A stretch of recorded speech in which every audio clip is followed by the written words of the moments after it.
Trap is the new thriller from legendary director M. Night Shyamalan. You likely know him from his iconic twist endings from movies like The Village, The Sixth Sense, and Split. He might have even traumatized you with that unforgettable jump scare from Signs, like this guy here. Although Shyamalan has many classics under his belt, he also has some stinkers. His previous 3 films, Glass, Old, and Knock at the Cabin, were huge misses for me personally, and as a big fan of his, it really bummed me out. I went into all 3 of those movies wanting to like them, and I haven't really found a reason yet to rewatch them. Is Trap the film that will finally break that streak? Well, let's get into it.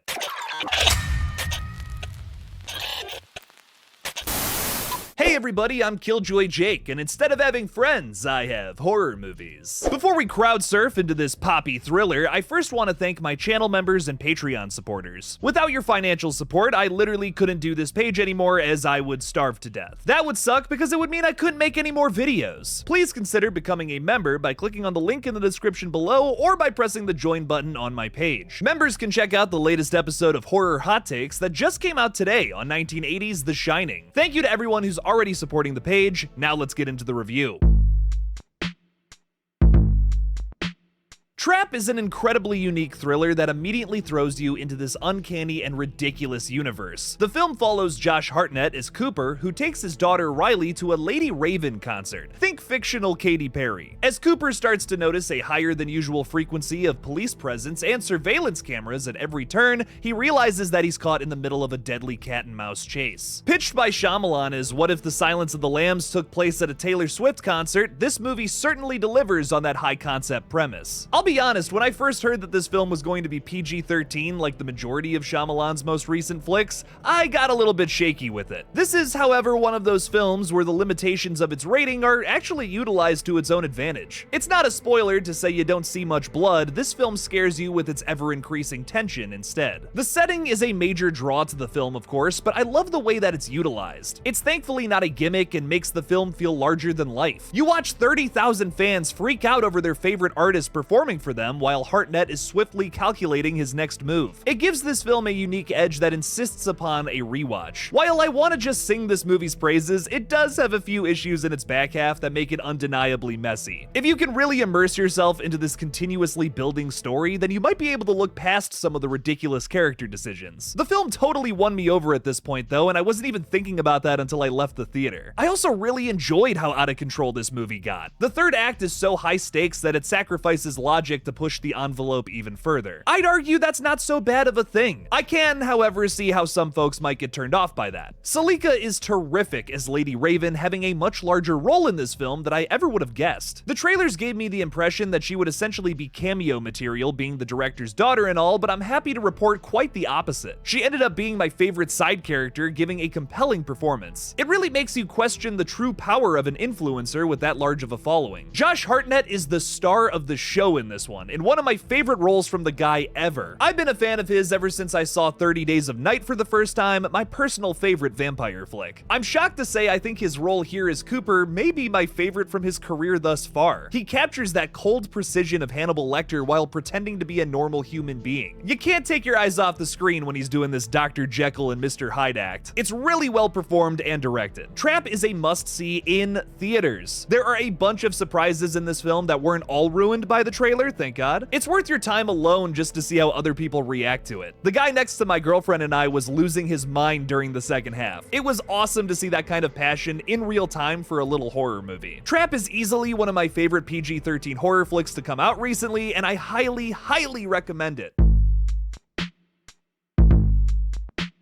Getting into spoilers, so if you haven't seen the movie, you probably shouldn't be watching this part. I loved Trap. It stands on its own beyond its unique concept. It feels like a De Palma thriller in the sense that you see this complex story unravel from one person's perspective as the situation becomes more and more dire. It's a pot of water that's just been put on the stove and overflows in its final minutes. Cooper is your anchor and technically lead antagonist, even though this one makes you want to root for him. They give you so little about the Butcher that you really don't hate the guy until later later into the movie. This is brilliant in my opinion because I don't know if this first half would have been so effective otherwise. The only reason you know he's the butcher in the first half is due to that one sequence you've already seen in the trailer where the guy checks his phone to see his captive hidden in a basement somewhere. Besides that, he might just come off as a concerned parent. It's when he effortlessly blends in when security is around, steals key cards, and burns a lady's face off with oil that the truth starts to reveal itself. You still have that sympathy left over from when you first meet him though, which makes your feelings towards the guy so complicated. This film did such a great job at detailing both of his lives. He's a good dad, but he's also Patrick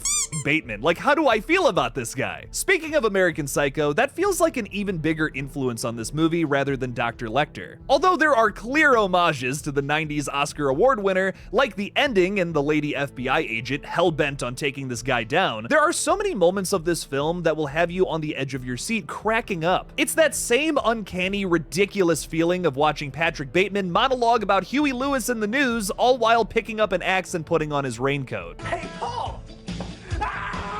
Cooper blatantly lies to everyone around him and gets away with it with such ease. M. Night Shyamalan's cameo in this flick is a perfect example. He never even bats an eye at how high stakes the situation has become. Could you imagine getting caught in that lie? Oh my god! I loved that about the entire first half, but I have to say it gets totally out of control in Act 3. All of this really starts when Cooper threatens Lady Raven by saying he will kill the man on his phone with carbon monoxide if she doesn't help them escape in her limousine. This is already a stretch in my opinion, but again, the first half of this thing won me over, so I'm willing to see where it goes next. They get home before a scuffle ensues where Lady Raven steals Cooper's phone. This doesn't make a whole lot of sense spatially, considering that Cooper is almost directly behind her and can see that she took Riley's phone a moment ago. I don't think that this serial killer with OCD would make that mistake. There are a bunch of other examples on how Lady Raven outsmarts this guy that I just don't buy, especially in the limo a few scenes later, but again, it's all things that I can personally look past. We really never see Cooper kill anybody either, yet I still buy that this dude could totally top Hannibal and Patrick any day of the week. That's all due to how all of the other characters hype him up. We get flashes from Dr. Grant, that lady FBI agent that, like I said, is hell-bent on taking him down, talking about her unsub as one of the most vicious pieces of shit out there. Considering the insane police presence outside, I can buy a lot of this insanity, even if the guy makes some questionable mistakes. I really liked how more of Cooper's mentality is revealed in the final act as well, showing the origins of his evil ways, likely from a maternal figure. It makes Dr. Grant feel like a thematic choice, being an older woman chasing after him. A lot of his enemies or issues in this movie are women too. He has to threaten Lady Raven, deceive his wife and daughter, and evade the police presence led by Dr. Grant. It's all very thought out and enthralling. I give Trap a surprising 8 out of 10. I was so ready to write this one off with a lot of the other PG-13 horror flicks of 2024, but I'm happy to say I was pleasantly surprised by this one. M. Night seems to have broken his missing streak here, and I hope he continues that with his next project. This film was of course based on a true story about Operation Flagship, a sting operation that took place in the mid-80s to lure fugitives to a convention center where they were given the opportunity to win Super Bowl tickets. That worked, believe it or not. It also feels like a lot of Shyamalan's own personal experiences in this one too. He has multiple daughters, making me think he has definitely been to a concert like this before. Imagine if this movie came about because he was bored during a Taylor Swift concert that his daughter dragged him to. That's some ridiculous speculation for you, but it is certainly funny. This is more of a personal note on how I feel about M. Night Shyamalan rather than a review of the movie, but I love seeing him collaborate with his daughters. If it's working with Salika in this film or with The Watchers from just a few months ago directed by Ishana. He seems like a great dad. Before I wrap up today's review, I'd like to ask you all to subscribe to my gaming channel, GullGotha. I'm playing some terrifying horror games over there currently, and I'm trying to hit 1,000 subscribers. Please help me reach that goal by checking it out and clicking that little red button on that page. I'd greatly appreciate it. Thank you to everyone who has already checked it out. I really enjoyed Trap, and it even snuck its way onto my top 10 list for the year. What did you guys think about this one? Leave me something about it in the comments below. Thank you all again for watching, and as always, don't forget to kill it out there, y'all.